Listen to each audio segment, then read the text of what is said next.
La techno. Qu'est-ce que c'est vraiment? Certains diront que c'est une musique de drogués, d'autres que c'est leur exutoire. D'un côté, elle représente un mouvement éphémère à annihiler, et de l'autre, elle est l'expression d'un véritable mode de vie à perpétuer. Son essence réside dans cette divergence de pensée. Mère de tous les genres électro récents, elle a apporté une bouffée d'air frais à l'univers musical. Symphonie mathématique, en apparence simple, la techno dévoile une complexité singulière. Son caractère dénué de présence humaine ne laisse en rien transparaître l'impulsion de nombreuses vies qu'elle a été. Musique répétitive, mais pourtant un facteur contribuant à faire progresser les droits sociaux. Tel un cri de protestation, elle devient une réponse au silence assourdissant des autorités. Elle se transforme en l'écho porteur des rêveurs, en une mélodie qui résonne comme le chant de l'espérance dans l'obscurité. Les pulsations mécaniques de la techno deviennent alors le battement de cœur d'un peuple abandonné. C'est le mouvement de toute une génération en quête d'espoir. C'est une musique riche en histoire. Come on, body, dance with me. Come on, body, dance with me. Move your body, your legs a bit.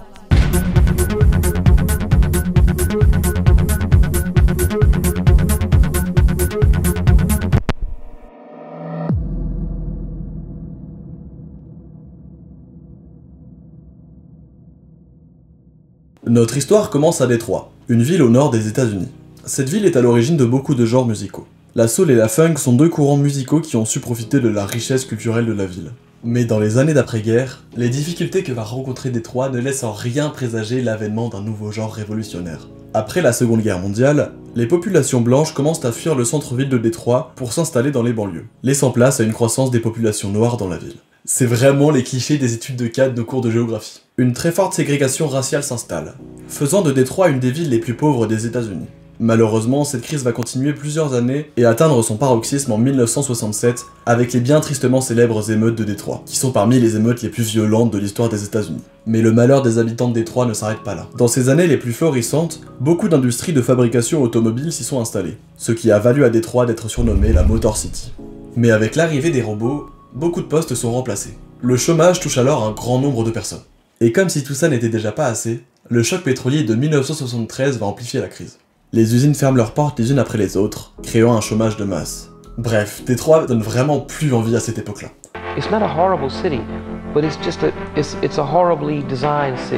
La ville perd une grande partie de sa population, ça part un petit peu dans tous les sens, on sent que Détroit est en perte de vitesse.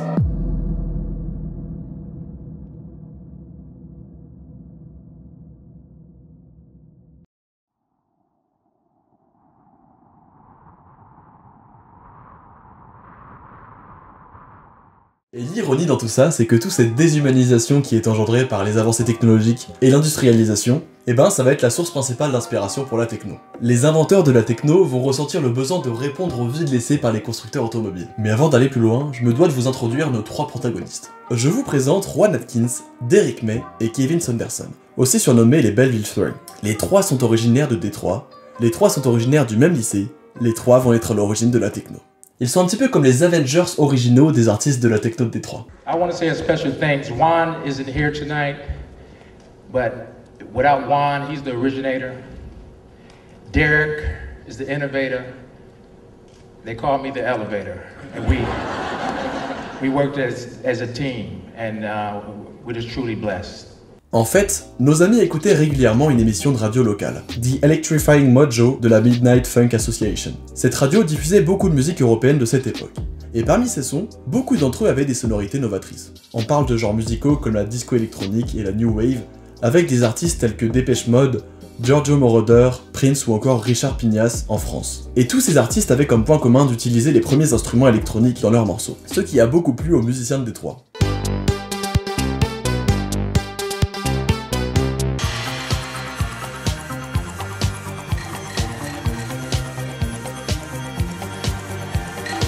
Mais le groupe qui a eu la plus grosse influence sur les Belleville Three, c'est sans aucun doute Kraftwerk. Il y a quelques minutes, je vous parlais de la surindustrialisation de Détroit qui a donné lieu à une forte déshumanisation de la ville. Les membres de Kraftwerk ont été les premiers à utiliser des bruits mécaniques dans leur son, laissant l'impression à l'auditeur d'une sonorité presque industrielle.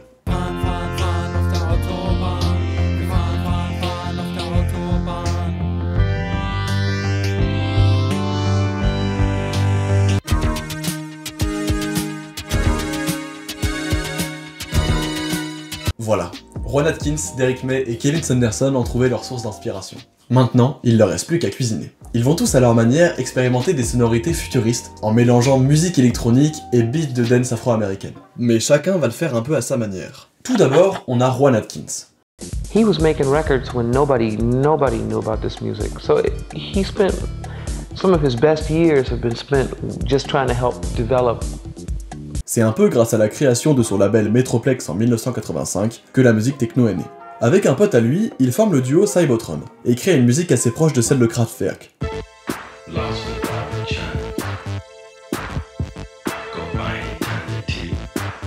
Il abandonne la structure traditionnelle d'un morceau, intro, couplet, refrain, pour laisser place à une musique qu'on pourrait qualifier d'expérimentale.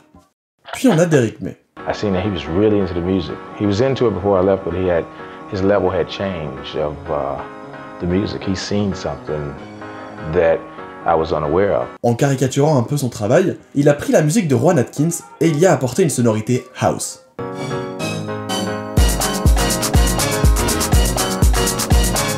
Comme son pote, il a créé son label, Transmat, et produit ses sons sous un pseudonyme. Et enfin, on a Kevin Saunderson. Kevin's the guy who basically made sure that the music got to the masses.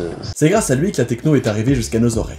Grâce à tous les sons qu'il a produits avec ses labels, Transmat et KMS Records, il a fait connaître ce nouveau genre musical de Détroit.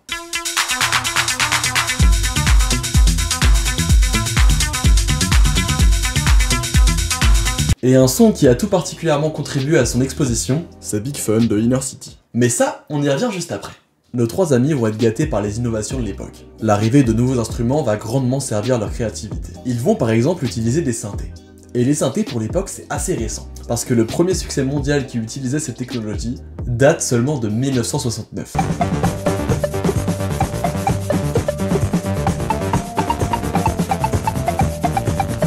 L'air doit sûrement vous dire quelque chose parce que ce même son a été repris quelques années plus tard par La Chose Énervante, si vous voyez ce que je veux dire.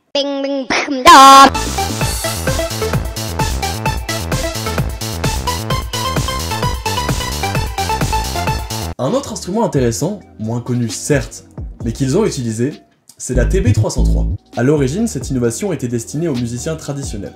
Elle était pensée pour accompagner les guitaristes qui s'entraînaient seuls en apportant des basses. Mais le problème, c'est que la TB303, ça a très vite été un flop, parce que sa sonorité, c'était un peu de la merde, on va pas se mentir. Il a fallu attendre quelques temps, dans la seconde moitié des années 90, pour que les musiciens de Chicago et de Détroit en trouvent enfin un usage. Ils vont utiliser ces sonorités qu'on appelle acides dans leur musique.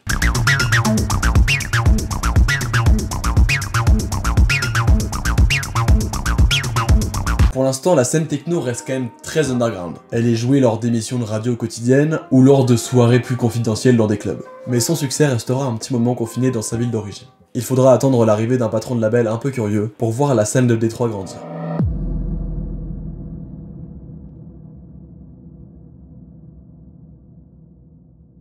Pendant les années d'éclosion de la techno, un autre genre musical voyait le jour à Chicago, la house music. Ce genre était prometteur et les patrons de labels du vieux continent l'avaient compris. Ils ont donc essayé d'importer beaucoup de gros labels de Chicago en Europe. Neil Rushton, le patron du label Cool Cat Records à cette époque, ne dérogeait pas à la règle. Lui aussi, il voulait importer des sons de house pour rafraîchir son catalogue de musique. Mais sauf qu'il arrive un peu après la guerre. Quand il commence ses recherches du côté de Chicago, il se rend compte que tous ses homologues l'avaient devancé en achetant les droits de quasiment tous les labels les plus importants de house. Donc Neil n'a pas le choix, il doit innover. Et c'est là où il s'est montré plutôt smart, notre ami. Il s'est dit que de toute façon, maintenant tout est bouché à Chicago, donc autant aller voir ailleurs. Et c'est comme ça que Neil Rushton découvre la musique de Détroit. Il se dit qu'il y a peut-être un truc à faire avec cette musique, donc il va faire une petite sélection pour la ramener en Europe. Au début, il voulait l'appeler Dance House of Détroit, mais vu que le son de Détroit est quand même assez singulier, il fallait trouver un autre nom. C'est comme ça que le terme techno est utilisé pour la première fois pour définir ce nouveau genre. Bah oui, parce que jusque-là, on n'appelait pas ça de la techno. At first, the compilation was going to be called The House Sound of Detroit, but the track that I submitted was called Techno Music. And listened to the lyrics and they said, oh well, we gotta change the name of this record. Voilà. En 1988, paraît la première compilation de son techno en Europe. Et dans cette compilation, on trouve un son qui sort du lot.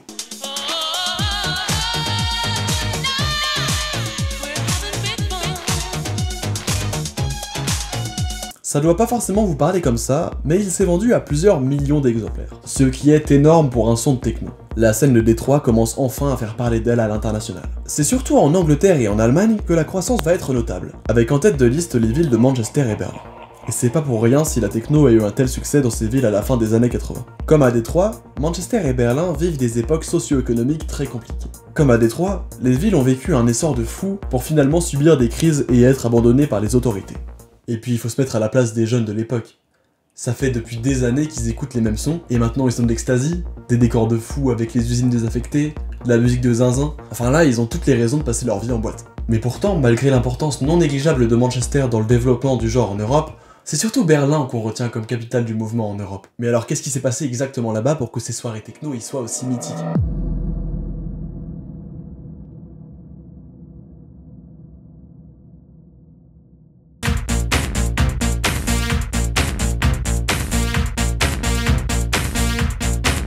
Dans la fin des années 80, beaucoup de clubs ont ouvert leurs portes à Berlin. Ils investissent des endroits peu fréquentés comme des entrepôts désaffectés ou des caves. Et vu leur emplacement, vous ne serez pas étonné d'apprendre que la majorité d'entre eux étaient illégaux. Das UFO ist ein Raum gewesen, im Grunde ein Kellerraum unter dem zweiten Fischbüro. Und es war die Zeit, als Hausmusik in Berlin auch ankam, jedenfalls in unserer Gruppe. Und wir haben dann dort unten einen House-Club aufgebaut, un Acid House Club. Au fur et à mesure que ces clubs, à la base underground, ont gagné en popularité, des DJ allemands émergent et des artistes internationaux commencent à débarquer dans la ville. Ils apportent avec eux leur nouvelle musique et leur système son, ce qui a eu pour effet de faire passer un step supplémentaire à la scène locale. Im Grunde war damit aber was geweckt worden, was dann im Untergrund weiterlebte.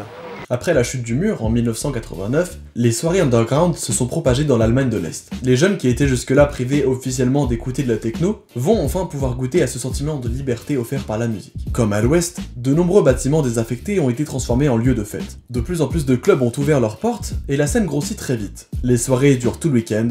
À cette époque, les jeunes de Berlin profitent à fond de la vie. Was begeistert euch so an der Techno-Musik? Ja, ich finde, die drückt die Gefühle der heutigen Zeit am besten aus. Die Kälte in der Gesellschaft. Le club qui aura sans aucun doute marqué le plus cette époque, c'est le Trésor. Il était considéré comme l'ambassade européenne de la techno de Détroit.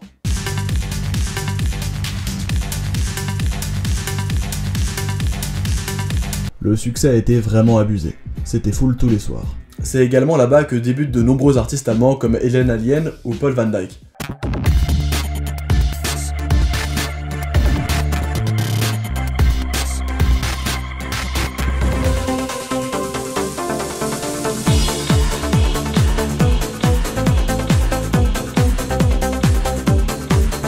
Et puis de toute façon, si le Trésor n'était pas ouvert un soir, il y avait toujours une rave party qui se jouait quelque part dans Berlin. On n'avait jamais le temps de se reposer. Et il ne faut pas oublier que c'était pas très légal à l'époque. Donc la communication se faisait de bouche à oreille. Mais alors comment expliquer précisément que la techno ait autant marché à cette époque en Allemagne ? Au-delà d'apporter une vague de fraîcheur à la musique, la techno a apporté beaucoup de bienfaits sociaux. Elle a participé à la réunification de l'Allemagne de l'Ouest et l'Allemagne de l'Est en établissant des connexions sociales. L'idée selon laquelle chacun est égal, sans être soumis à une rockstar, a beaucoup séduit le public de l'époque. Il n'y avait aucun jugement, chacun pouvait s'exprimer librement à travers son style et sa façon de danser. D'un point de vue créativité, on atteignait vraiment des sommets. Et puis on peut dire aussi qu'écouter de la techno, c'était une façon de montrer son refus face aux codes de la société de consommation. Et toutes ces revendications, les fans pouvaient les montrer lors du highlight annuel de la scène techno. La Love Parade. Wir hatten ja nicht nur Musikliebhaber dabei, sondern wir hatten ja durch Danielle de Picciotto zum Beispiel, die ja Modedesignerin gewesen ist oder auch immer noch ist, hat damals zum Beispiel verschiedene Modedesigner gefragt, ob sie nicht mit ihren Sachen, mit ihren Models sich auch noch präsentieren wollen. Chaque année, les fans de techno du monde entier se réunissaient à Berlin pour célébrer le genre musical. C'était l'occasion de vêtir ses vêtements les plus fous et de faire la fête avec des milliers de gens qui ont la même passion. Ça a commencé avec une centaine de personnes en 1989, puis après c'était des centaines de milliers de personnes. On a même atteint une participation record à hauteur de 1,5 million de personnes en 1999. Malheureusement, ça s'est brusquement arrêté en 2010 à cause d'un tragique accident. Un certain nombre de jeunes ont utilisé un escalier de fortune non protégé pour essayer de fuir. Ils sont tombés sur la foule qui était présente dans le tunnel, ce qui a provoqué ce mouvement de panique. Des gens ont été piétinés. Et vous le disiez, le dernier bilan dont on a eu connaissance ce matin fait état de 19 morts. La techno a tellement marché à Berlin qu'elle s'est ensuite développée dans tout le pays. D'autres scènes locales ont émergé un peu partout en Allemagne, comme à Hambourg, Munich et Francfort. Cette dernière a d'ailleurs joué un rôle significatif dans l'évolution du genre, grâce à des artistes comme Sven Fetz, qui ont organisé un grand nombre d'événements pour célébrer ce mouvement.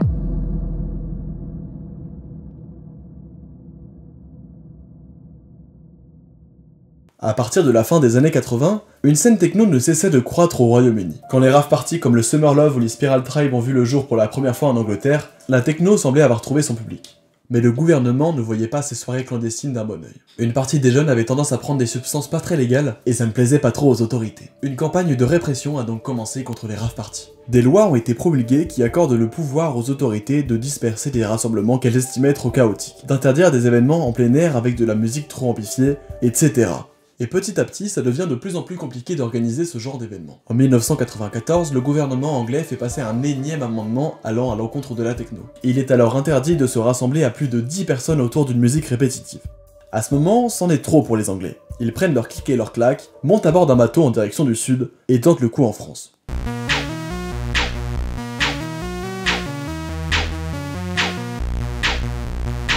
Mais en France, malheureusement, ça va être sensiblement le même schéma qu'en Angleterre. Au début, tout se passe bien, les rave parties ont beaucoup de succès, mais dès que le gouvernement entend parler de tout ça, les restrictions commencent à se faire sentir. Et rebelote, il devient de plus en plus dur d'organiser des soirées techno. S'installe alors une lutte entre deux camps. D'un côté, on a les médias et les autorités qui voyaient les amateurs de techno comme des dépravés, et les soirées comme des endroits simplement propices à une consommation d'ecstasy.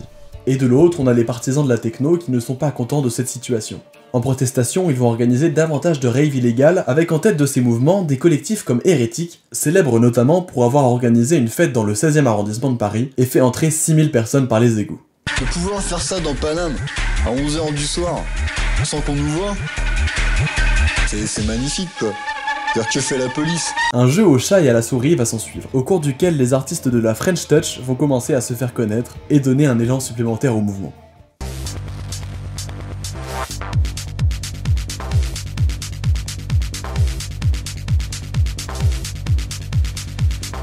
C'est quand même la première fois qu'on voit des lois en France, en Angleterre, en Allemagne, aller contre un nouveau genre musical. Et même si je l'ai pas évoqué jusque-là explicitement, la répression était aussi très présente en Allemagne. Quoi qu'il en soit, la répression des années 90 n'a pas empêché la techno de se propager davantage par la suite. Elle connaît une nouvelle génération d'artistes, avec les Daft Punk par exemple.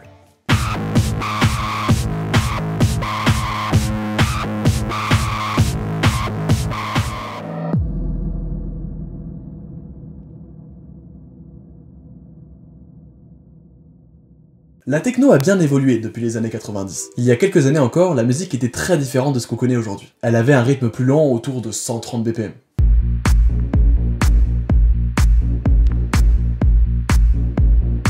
Aujourd'hui, on retrouve un rythme plus rapide, autour de 150 BPM.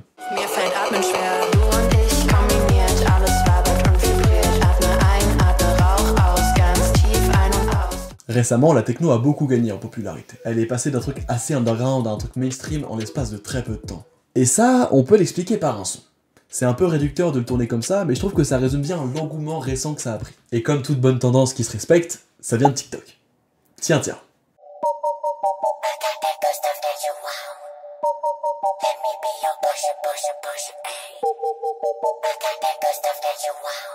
Push Up était le plus gros lancement de l'histoire d'un son techno. Voilà un petit son made in France dont on peut être fier.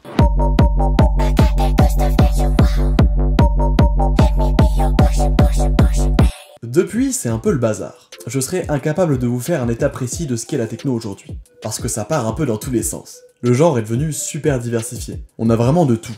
Des sonorités acides, Gib mir noch ein halbes Teil und heute Nacht wird supergeil. de la hard techno,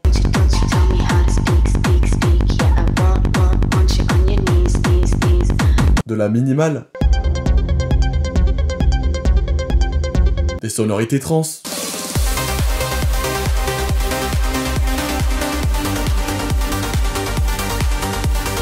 etc. Toutes les frontières entre les genres sont devenues assez floues. Pour vous dire, on a même des remixes de musique classique. Récemment, on a un genre qui s'est pas mal popularisé avec les remixes techno de morceaux pop. Au cœur de la nuit, l'onde d'espoir, ardeur de la vie, sentier de gloire. Avec cette nouvelle tendance, même une chorale à 138 BPM devient possible.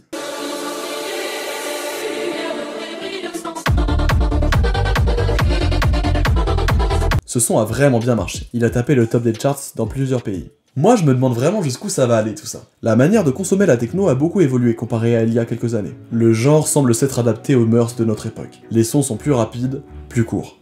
Bon bien sûr je dis ça, mais il y a toujours des contre-exemples qui confirment la règle. Des collectifs comme Cercle ou Boiler Room restent fidèles aux racines de la techno et proposent des sets toujours plus incroyables. Mais malheureusement, bien que sa popularisation ait beaucoup de bons, la techno se détache petit à petit de ses valeurs de base. Beaucoup d'artistes ne se lancent plus par simple passion. C'est devenu compliqué pour les gens de prendre des risques, alors que c'est l'essence de la créativité.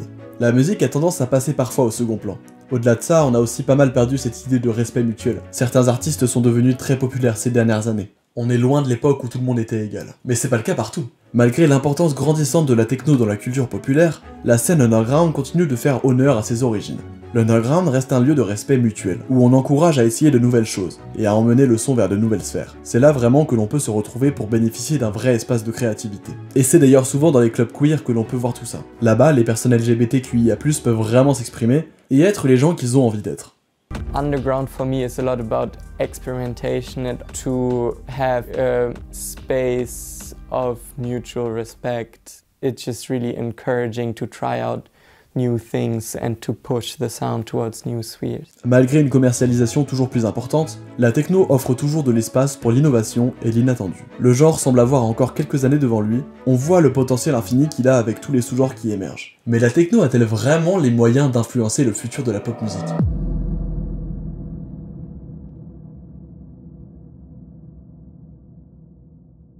Voilà, la vidéo arrive à sa fin, on a exploré une bonne partie de l'histoire de la musique de Détroit aujourd'hui, mais comme vous l'aurez sûrement compris, le livre sur la techno est loin d'être terminé. Il reste encore beaucoup de pages de son histoire à écrire, et qui sait, peut-être qu'on en parlera dans quelques années. Merci du fond du cœur d'avoir regardé la vidéo jusque-là, j'espère qu'elle vous a plu, n'hésitez pas à laisser un pouce bleu et à vous abonner pour ne pas rater les prochaines vidéos. Je vous dis à très vite pour une nouvelle, bisous.